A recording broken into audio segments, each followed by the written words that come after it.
On some days, New York is one of the most beautiful places on earth. This was one of the other days.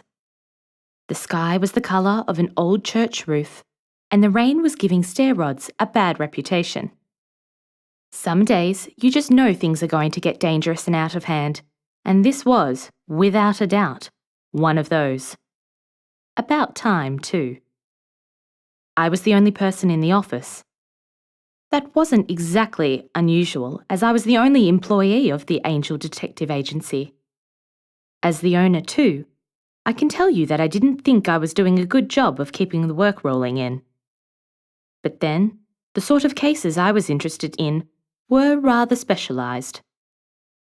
Not your run-of-the-mill cheating spouse and missing cat, or even missing spouse and cheating cat.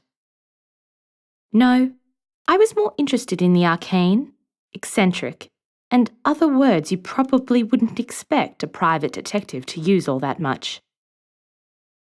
Leaning back in my chair with my high heels resting on the unpaid bills that cluttered the desk, I listened to the rain beating against the window. Another sound was beating, a regular rhythm.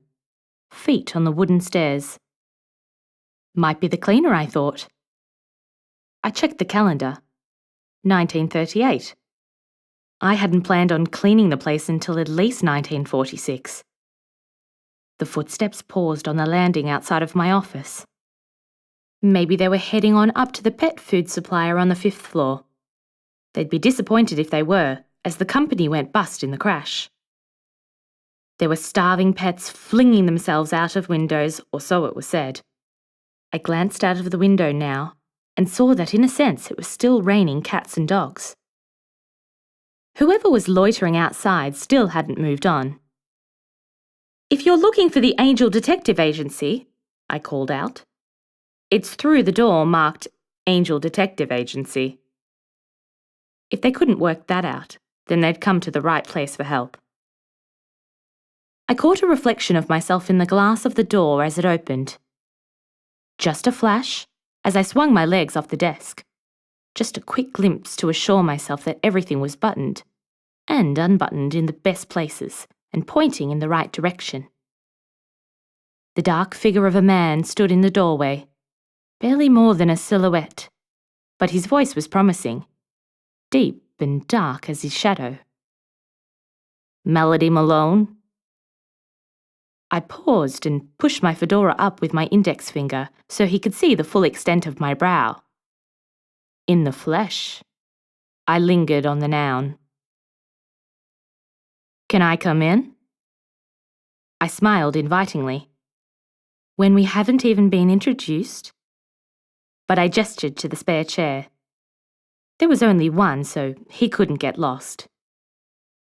As he sat, his face moved from the shadow into the light cast by my rather inadequate desk lamp. It didn't help that I'd angled the lamp low to show off my own assets rather than his.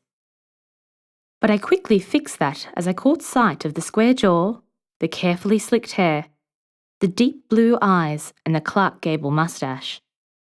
Though Clark Gable wouldn't be properly famous for another year. And at that time his moustache was, often than not, a false one. So it was no big surprise that it actually wasn't Clark Gable sitting in front of me. But it was the next best thing. Possibly better. He reached across the desk to shake hands. His grip was firm and assertive, but then, so was mine. "Miss Malone," he breathed. "Rock Railton," I replied.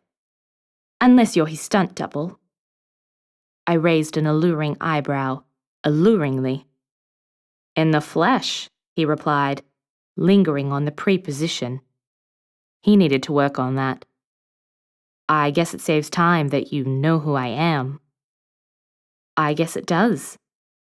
But believe me, I have plenty of time. It's the business I'm in."